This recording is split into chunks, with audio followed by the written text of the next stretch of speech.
आज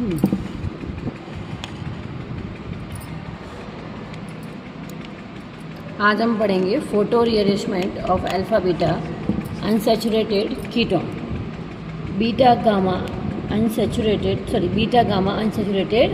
ketones. Beta और gamma position पे क्या होगा? कीटोन होगा। Beta gamma unsaturated ketones in a carbonyl compound promote the alpha cleavage because of the allelic stabilization of the radical produced. Beta gamma unsaturated ketones, in addition to the undergoing normal photochemical reactions of saturated ketones, undergoes the rearrangement reactions. Their irradiations induce the non-conjugated sigma-tropic rearrangement that are directed by the electronic configurations and multiplicity of the excited state. The rearrangement are 1,2-acyl shift oxo-dipymethane rearrangement, which occurs from a lowest triplet state to N2-pi transition state, and 1,3-acyl shift, which occur from a direct irradiation from S1 or T2 state with the formation of an acyl alkyl radical pair. It has been suggested that while at higher temperature, the radical pair is formed predominantly from the S1 state. At the lower temperature, the T2 state is involved in form predominantly from S2 state. At the lower temperature, the T2 state is involved, although both the rearrangement involve the biradical or biradical pair intermediate, they are generally stereo specific. अब देखो क्या क्या होता है इसमें। ये जो क्या जिसको हम बोल रहे हैं ना बीटा गामा अनसैचुरेटेड कीटोन्स के अंदर जो शिफ्ट जो रिएक्शन होती है उसको हम लोग इस तरह भी बोल सकते हैं कि उसको हम ऑक्सो डाइपाइमेथेन रीअरेंजमेंट भी बोल सकते हैं। ऑक्सीजन साथ में होगी और डाइपाइमेथेन रीअरेंजमेंट प्रोसीड होगा। इसको 1,2-acyl shift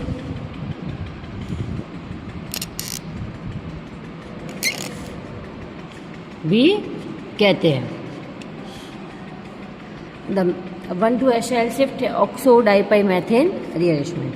The mechanistic studies of this rearrangement have been shown that the excited state is low-lying pi-to-pi transition state, triplet state. Because of their intersystem crossing probability is low in the beta-gamma unsaturated ketones, the triplet state reaction is generally be initiated only by the sensitizer. This rearrangement also take place in the absence of the sensitizer in those cases where the intersystem crossing is efficient. This rearrangement afford the cyclopropene derivative and referred to as oxo-dipymethane rearrangement. The mechanism of the rearrangement is analogous to the dipymethane rearrangement. 1,2-acyl migration does not involve alpha fission, but a stepwise procedure is involved where the acyl group migrate to yield a biradical intermediate. In this rearrangement, migration takes place by the formation of 1,4 biradical, which then convert into the 1,3 biradical due to the 1,2 shift. अब देखो ये है अपना एक ऑक्सोडाइपाइमेथेन rearrangement का substrate, जिसमें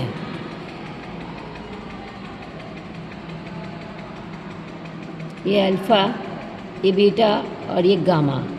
तो beta gamma position पे क्या है? बीटा और गामा पोजीशन पे हमारे पास डबल बॉन्ड है, ये ऑक्सीजन है। इसमें क्या करेंगे हम? पाई टू पाई ट्रांजिशन करवाएंगे।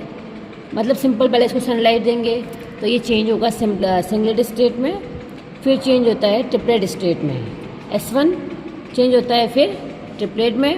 अभी जो इलेक्ट्रॉन है, यहाँ के जो इलेक्ट्रॉन है ये वाले हैं, सिंगलेट का मतलब दोनों इलेक्ट्रॉन अपोजिट स्पिन में है, और ट्रिपलेट का मतलब दोनों इलेक्ट्रॉन जो है वो सेम स्पिन में है। ये रहेगा ट्रिपलेट का सेंस। अब ये रहा, ये देखो इलेक्ट्रॉन। अभी इलेक्ट्रॉन जो है वो दोनों की स्पिन कैसी है? ऐसे। अब क्या करेंगे? यहाँ पे और यहाँ पे बन जाएगा बॉन्ड, यहाँ रेडिकल बचेगा, यहाँ बॉन्ड बन गया, यहाँ पे और यहाँ पे क्या बच गया? रेडिकल। अब इस ऑक्सीजन को स्टेबल करने के लिए ये वाला बॉन्ड टूटेगा, तो यहाँ बॉन्ड बन जाएगा, ये बन गया।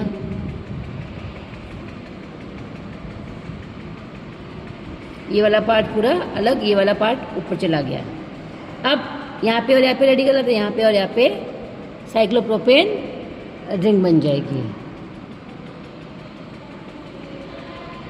क्या बन जाएगी? Cyclopropane ring. The product of the rearrangement is cyclopropyl alkyl ketone. Acyl group migrate from a position 1 to the position 2 on the alkynyl chain in this rearrangement. Thus the rearrangement is 1-2 acyl shift. ये जो rearrangement होता है वो कैसा होता है? 1-2 acyl shift होता है, क्योंकि एक कार्बन से जो है वो एसाइल ग्रुप हट के दूसरे कार्बन पे जा रहा है। ठीक है।